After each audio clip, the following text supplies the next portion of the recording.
What's good, everyone? Welcome back to my Starscape series, and welcome to my first episode of Act 2 of this very series.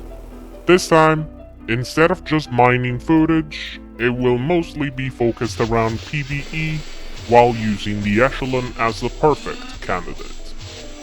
I could have chosen better destroyers for this, yes. Though, trying out the core sec destroyers wouldn't hurt a fly, since I am also curious about those ships, as I've never got to try them on my main account. As that may sound ridiculous, my choice of destroyers would vary on the situation.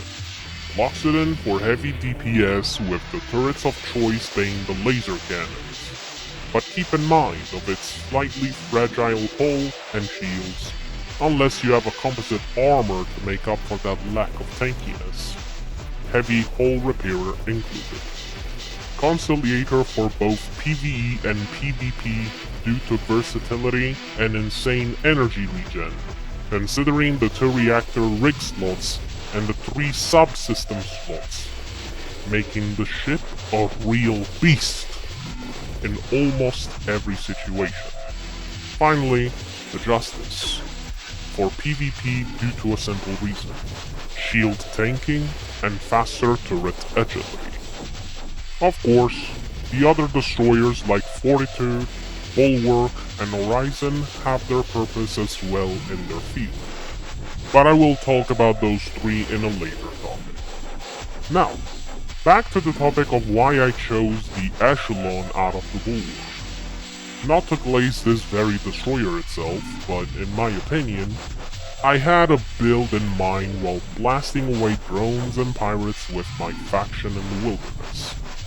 Very high armor rating, decent capability of broadsiding with almost every turret, good energy regen, low shields but high hull and nice versatility overall, heavy bolt for extra damage, composite armor and ultra-light chassis for improved armor rating and overall turning agility, engine gimbals to prime up the turning agility even more, parallel circuits to further complement the Echelon's energy regeneration, heavy hull repairer to alleviate some damage, and energy booster to have an emergency supply of energy on the ready.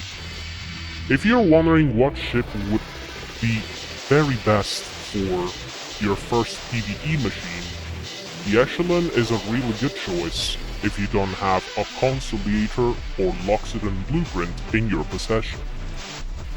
Also, moving on to the details of my mini-series of Shellcore Command, I will be uploading an episode every 2 weeks, since the episodes will be based on long plays, aka until the game episode is over.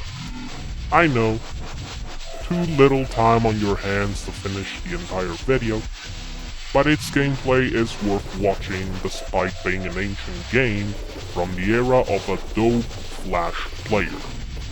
If I had to be honest here and now, I hate the fact that Flash player is no longer here. Call me an old gen as much as you like. The golden age of games lies back in the past, where we can't go back anymore.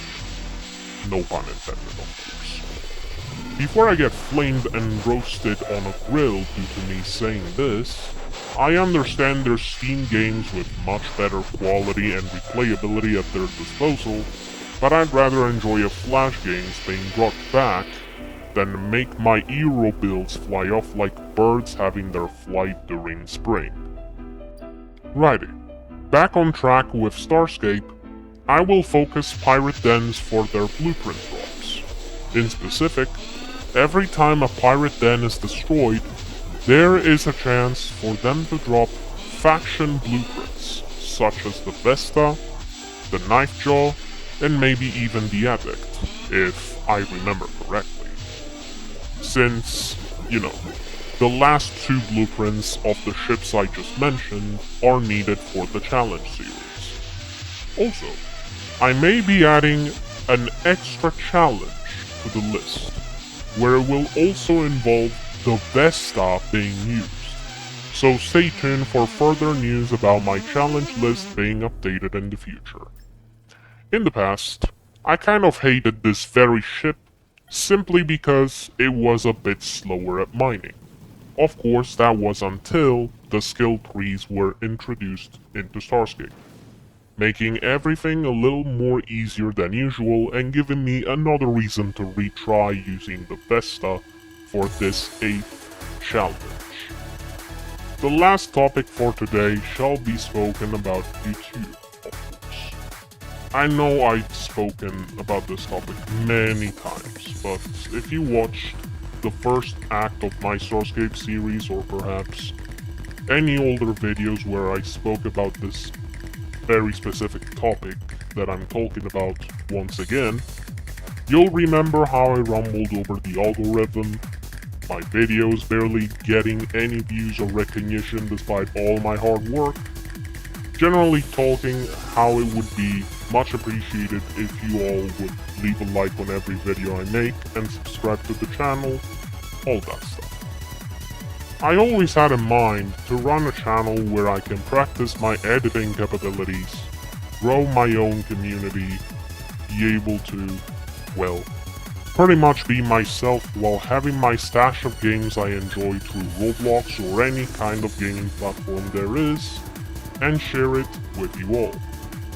Old generations are mostly left behind. Evolution always goes forth, new games driving forward towards newer generations. It's nice. But at the same time, trying out an old game from a past era wouldn't be so bad in my own personal opinion.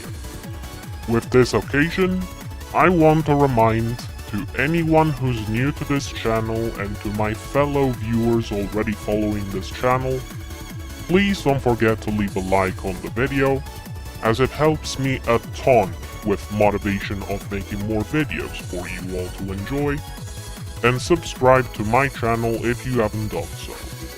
If you subscribed as I've said this, thank you very much for your support and welcome to the patch. That is all I have to say for today. I will catch you real soon with my first episode of Shell Core Command. Have a great day or night, and safe travels in space. This is Arctic, signing out.